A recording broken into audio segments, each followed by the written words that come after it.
ଆଧୁନିକ ଯୁଦ୍ଧରେ ଭାରତର ବିମାନ କେତେ ପ୍ରସ୍ତୁତ? ଜାଣନ୍ତୁ ଭାରତୀୟ ବାୟୁସେନାର ଶକ୍ତି। ତେବେ ଯଦି ଏଭଳି ଭିଡ଼ିଓ ସବୁବେଳେ ଦେଖିବାକୁ ଚାହୁଁଛନ୍ତି, ଚ୍ୟାନେଲକୁ ସବସ୍କ୍ରାଇବ୍ କରିନିଅନ୍ତୁ ଏବଂ ପାଖରେ ଥିବା ଘଣ୍ଟି ଆଇକନ୍କୁ ପ୍ରେସ୍ କରିଦିଅନ୍ତୁ। 12ଟି ମିରାଜ 2000 ଧରି ବାଲାକୋଟରେ ସର୍ଜିକାଲ ଷ୍ଟ୍ରାଇକ୍ କଲା ଭାରତୀୟ ବାୟୁସେନା।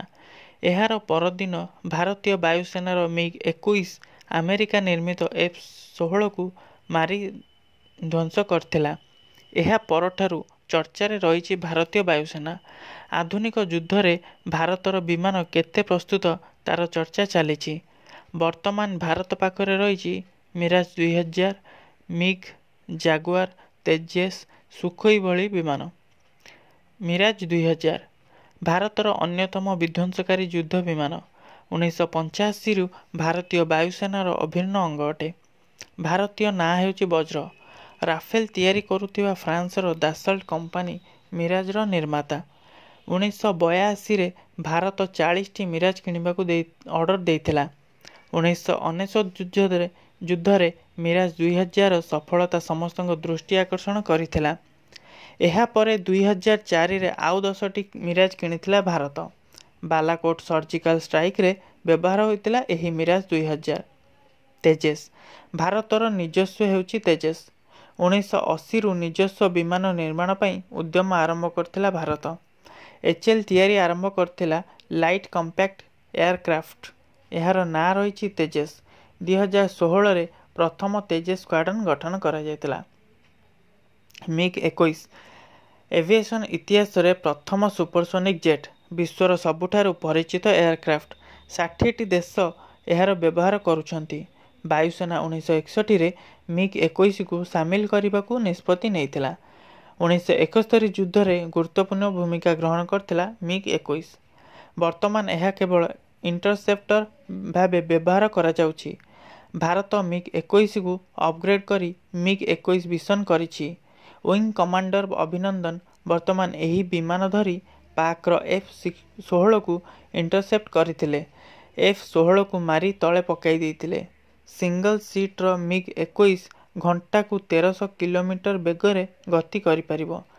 ସୁଖୋଇ 30 MKI ଦେଶରେ ସବୁଠାରୁ ଅତ୍ୟାଧୁନିକ ଯୁଦ୍ଧ ବିମାନ ଏହା ଅଟେ। ଏହା air to air, air to ground strike machine. ରୁଷଠାରୁ ଅନୁମତି ଆଣି ଭାରତର HAL ଏହାର ନିର୍ମାଣ କରୁଛି। 2002ରେ ଏହା ଭାରତୀୟ ବାୟୁସେନାରେ ସାମିଲ ହୋଇଥିଲା। ସୁଖୋଇ ବର୍ତ୍ତମାନ ଏହାର 290ଟି ବିମାନ ବ୍ୟବହାରରେ ଥିବା ଜଣାପଡ଼ିଛି।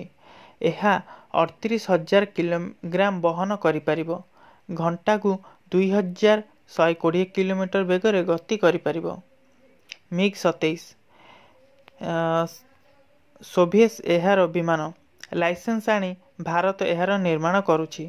ଭାରତରେ ଏହାର ନାଁ ବାହାଦୁର।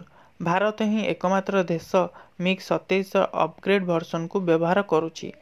ମିଗ୍-23କୁ ରିଡିଜାଇନ୍ କରି ମିଗ୍-27 କରାଯାଇଛି। 2017ରୁ ମିଗ୍-23 ସେବାରୁ ନିବୃତ୍ତ ହୋଇସାରିଛି। ବର୍ତ୍ତମାନ ମିଗ୍-27 ବିମାନ ବାରମ୍ବାର ଦୁର୍ଘଟଣାଗ୍ରସ୍ତ ହେଉଥିବା ଖବର ଆସୁଛି। ଜାଗୁଆର ବ୍ରିଟିଶ ରୟାଲ ଏୟାରଫୋର୍ସ ଏବଂ ଫ୍ରେଞ୍ଚ ଏୟାର ଫୋର୍ସ ଦ୍ୱାରା ଏହାର ବିକାଶ କରାଯାଇଛି। କେବଳ ଭାରତ ହିଁ ଏକମାତ୍ର ଦେଶ ବର୍ତ୍ତମାନ ଜାଗୁଆର ଅପଗ୍ରେଡ୍ ଭର୍ସନକୁ ବ୍ୟବହାର କରୁଛି। ଭାରତରେ ଏହାର ନାଁ ଶମଶେର। ହିନ୍ଦୁସ୍ତାନ ଏରୋନଟିକ୍ସ ଲିମିଟେଡ୍ ଏହାର ନିର୍ମାଣ କରୁଛି। ଜାଗୁଆର ସମସ୍ୟା ଅଧିକ ଲୋଡ୍ ଧରି ବହୁ ଉଚ୍ଚରେ ଉଡ଼ିପାରିବ ନାହିଁ।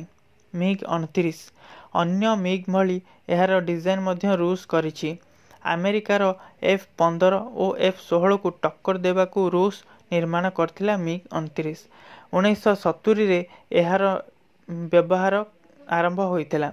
ଭାରତରେ ଏହାର ନାଁ ବାଜ୍। ସୁଖୋଇ ପରେ ସେକେଣ୍ଡ ଲାଇନ୍ ଅଫ୍ ଡିଫେନ୍ସ ଭାବେ ଏହାର ବ୍ୟବହାର ହୁଏ।